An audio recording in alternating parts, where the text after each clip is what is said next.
Salut et bienvenue sur Les Grandes Lignes, le marché de Port-Louis contemporain vu de façon intemporelle à travers la photo en noir et blanc.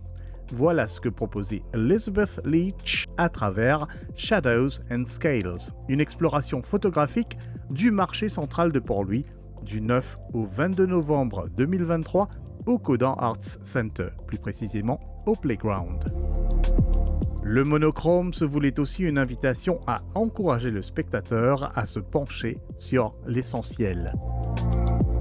D'origine britannique, Leech vit à Maurice depuis de nombreuses années. Elle explore notre île, ainsi que le reste du monde, à travers sa lentille photographique. On découvre cela tout de suite, suivez la ligne.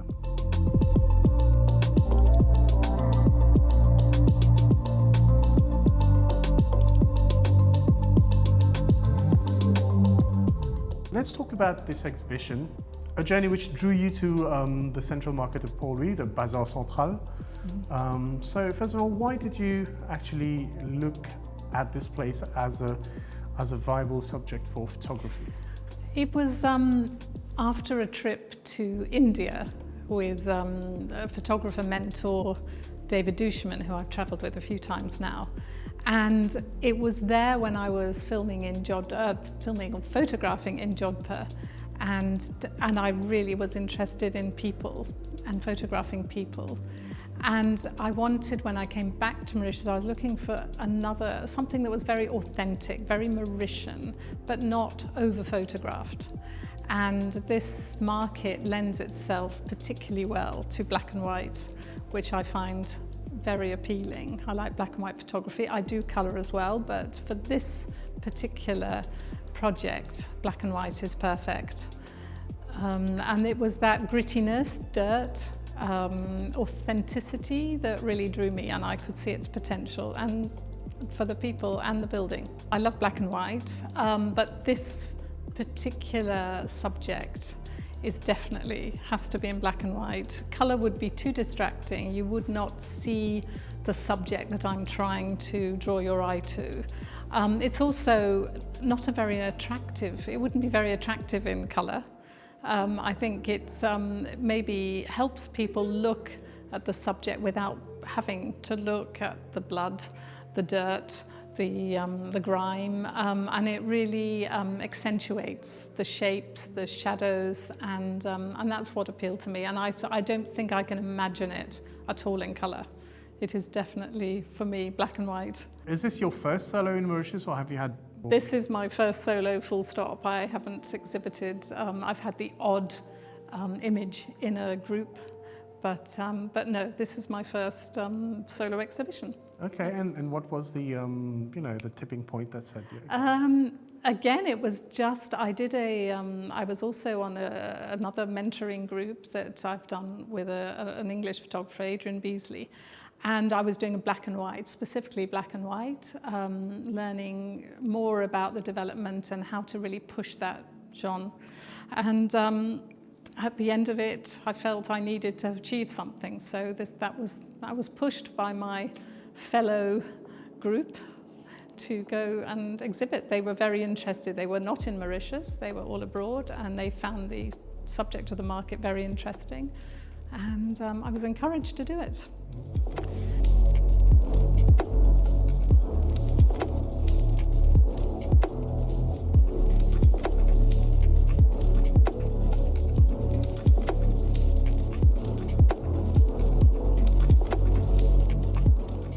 title is called Shadows and Scales. Scale is such a has so many different meanings. Tell me about the title. Did you have it in mind already, or No, I didn't. No, the subject, the title came to me afterwards. I had to think about what I had to call it, but it seemed, I mean, shadow is very much part of it, light and shadow, black and white, I mean, that's sort of obvious. The scales I thought of in two terms. We have scales of the fish, when some of the photographs that you will see are scales of fish, and also weighing scales that a butcher, fishmonger will all have scales. So they were the two main reasons, but I think I had the title in my mind. Of course, there's other interpretations of scale. There's the size, there's colour scales of colour and light. So it's got lots of meanings, and I hope it works equally well in English and French. A lot of the power of these photos depends so much on contrast between light and shade, obviously. Yes. We're talking about. So how did you go about capturing that? Do we have like one continuous journey at a specific time period, or did you have to go there several times at different? What was the journey that that generated these Yes, photos? well, so that was 2016 that I actually started photographing in the market, and normally in the mornings. I don't think there's so much, I mean, there is natural light there, but there's a lot of artificial light, which is quite difficult. You've got a lot of fluorescent strips that to try and incorporate, well, try not to have them too dominant in a photograph was quite hard. But it was what I liked, and probably the softer photographs are the ones that have some wonderful backlight, and that's very soft light, as the windows are quite dirty, so they're a lovely soft light that we get from the natural light coming in through the dirty windows. But it's all it's all available light. I haven't used any flash or additional lighting or even reflectors. It's all as is. Modern cameras are wonderful at performing very well in quite a high ISO where needed. So I think it's been successful in capturing that.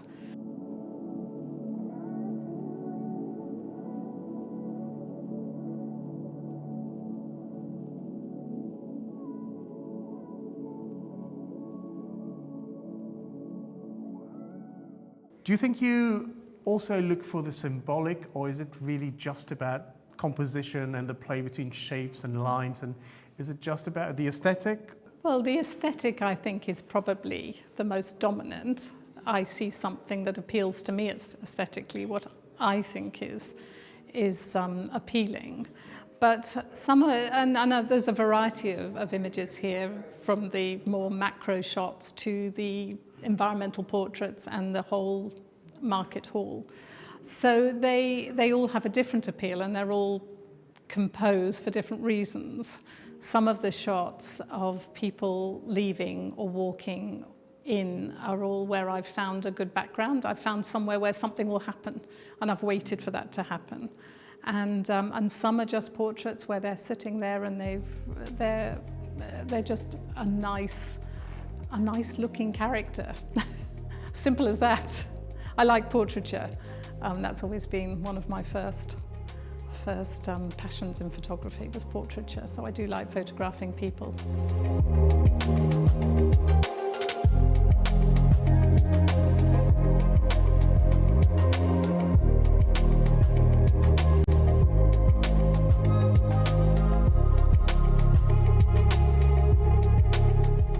How did you come to photography, and where has it taken you throughout the world, and how did you develop this very particular eye that you have, and your connection to the world through the lens? Yes, well, I suppose it has been a long journey, but I've taken photographs like everybody, I'm sure, who records travels and family. I have 3 children, I have grandchildren, so I've photographed a lot from normal recording of our family life and time, but it was wanting to go beyond that, and I think it started when we were living in Hong Kong, very interesting place photographically, but I started doing some family portraiture and photographing people, and I enjoyed that. And then when we moved back here, it then it sort of we'd been here for 3 years in the 90s, and then we moved back to Mauritius 10 years ago, and it was then that I was obviously attracted first to the beautiful vistas, the sea, the ocean, the beaches, the tropical side, and it's a very beautiful country. But I needed something more than that. I needed to do something that was going a little bit deeper. And I still do lots of landscape. I travelled to Iceland, I've travelled to west of Scotland, and I enjoy that, and that's mostly colour. But I've developed, my landscape has slowly become more minimalist.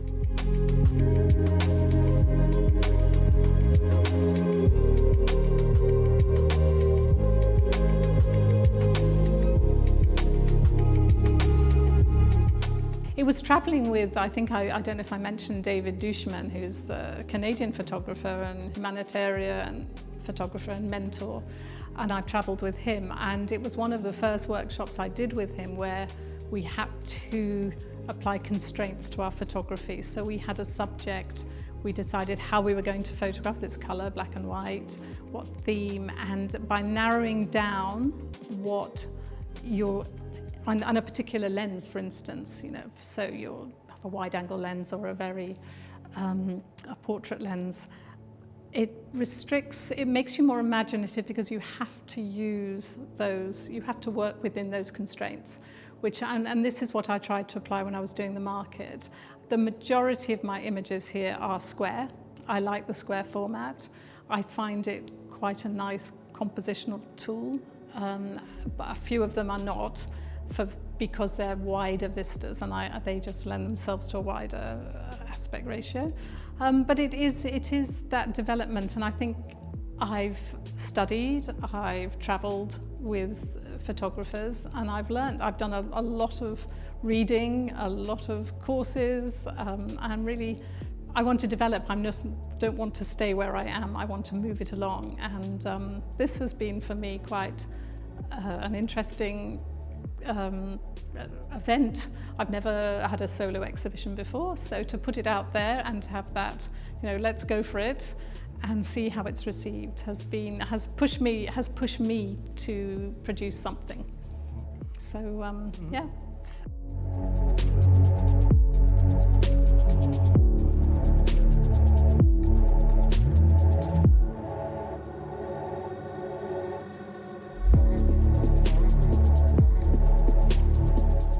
Apart from the tool and from the craft, the whole venture of, being a human, being someone and going somewhere and I don't know, convincing people or meeting people through this medium, getting them to accept your presence. How does someone go out there and meet people and convince them to pose for a photo and to accept their presence while they're doing things that perhaps they wouldn't want to share with other people otherwise? So how do you position yourself in that? It is interesting, and it's something I've learned to do. It's not always that comfortable. You can be pushed out of your comfort zone by going to people and saying, I would love to take your photograph, or the best way I've found approaching is not really to hide my camera or hold it down. It's not, I don't walk up to people with a camera and smiles go a long way, and to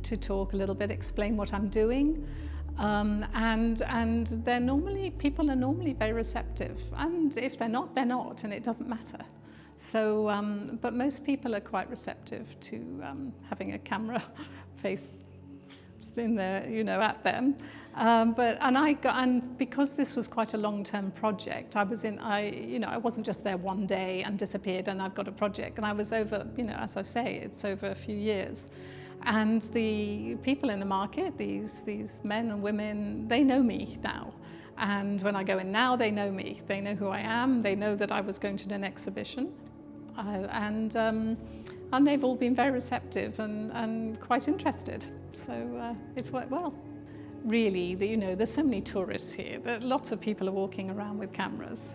So, and at first, I think they used to think the first question in the market would be, where are you from?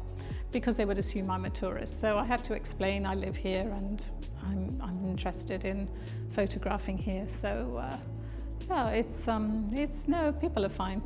People are fine.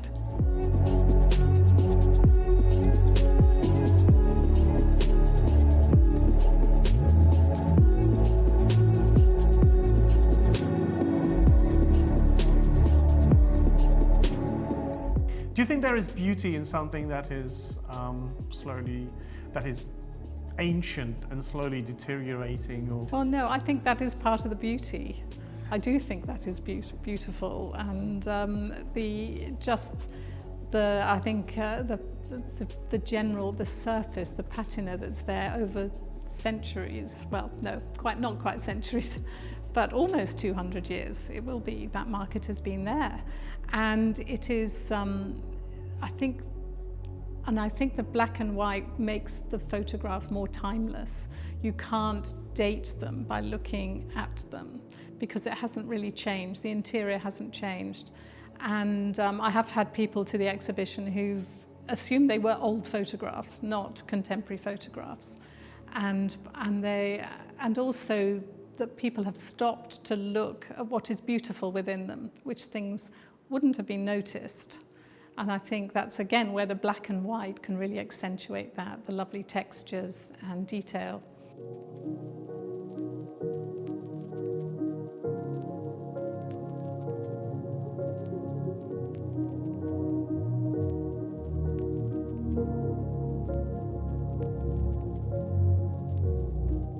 Are you more of a digital photographer, or are you more of a film-based photographer? Yes. I'm digital. I used to take film, but I don't anymore. But no, I'm digital. I think digital photography is such high quality now. I think when digital first emerged, there was, yes, you didn't get that lovely softness that you get with film, but I think it's changed.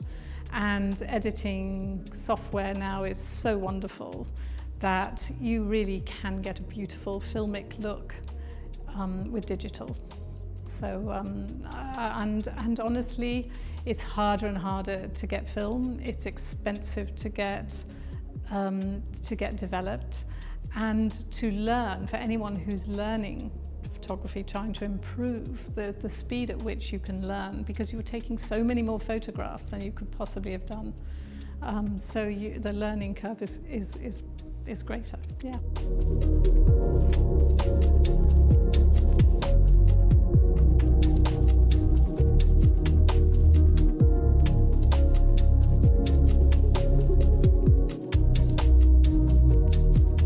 We're now at a moment in time where, there is this ubiquity of social media, and today most people are sharing things, especially in square formats as well, on Instagram, and some of them are becoming sensations, some of them just drown into this endless sea of so many pictures. Do you find it easy to navigate such a world as an artist, or is it like a conundrum of things? Or? Well, it is, unfortunately it is. I mean, Instagram, for instance, is just full of, I don't know what the statistics are, but there's so many images being created daily, and you are lost. And I think if that's the game you want to play and get lots of likes on Instagram, then you can do it. It's not what I've done. I have found it quite hard to put my work out there, and I think it's in a way it's a shame. I think it's fast photography, and I think what is important is to slow down and think about what you're photographing. I've just been on a workshop on one of the little islands off the west coast of Scotland, and we were on the same beach every day for a week, but but using filters and slow capture, and that was more mindful photography. So it's not just about grabbing the image and running, it's just really thinking about what you're trying to portray and trying to portray something in a different way from the person even standing next to you. It's your vision and your take that's important, and so you want to create something that means something and has an emotional connection, not just a picture.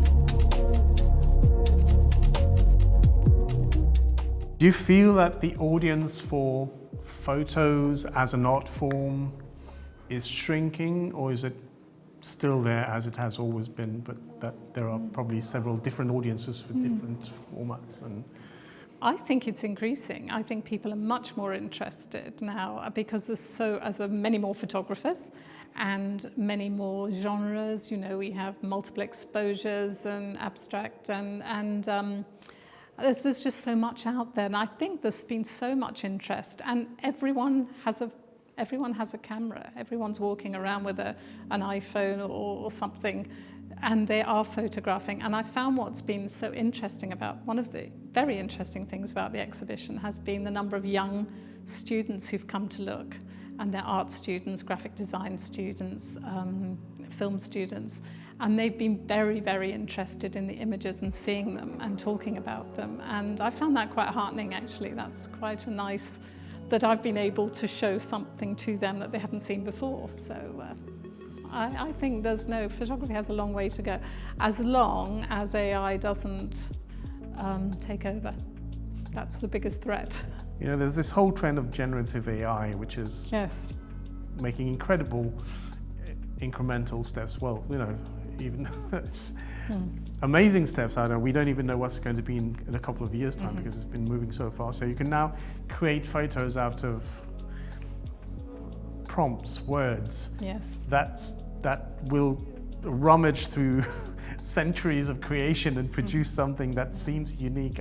Are you scared about this prospect? Do you think it challenges what being an artist means? It probably doesn't sort of challenge me. I'm doing it primarily for myself, but I think it's probably worrying more in the commercial and advertising and photographers are making a living out of it. I think it is quite a challenge and a threat. And I think at the moment, in Britain, we've got the Royal Photographic Society. They're looking at that and there's a lot of debate about what you call it, because it's not photography. So it has to have a new name, and it will be something completely different. But I don't think anyone quite knows where it's going. Are you scared it might rob the value out of images, that, you know, if it's so easy to come to a result, then the journey doesn't count? The journey then, most of it is in the journey, and that experience of, hopefully, for me it is, just going on my computer and creating something. I say I want a red house on a beach with a mountain behind. It's nothing. It's nothing, and it's not art. Graphisme et composition, ombres et lumières, beauté architecturale d'un bâtiment vintage, éloge pictural d'un morceau de notre patrimoine et hommage aux hommes et aux femmes qui y travaillent. Shadows and Scales a déjà pris fin le 22 novembre 2023. La photographe Elizabeth Leech maintient un site web qui parle de ses démarches photographiques. Il suffit de chercher son nom sur le web.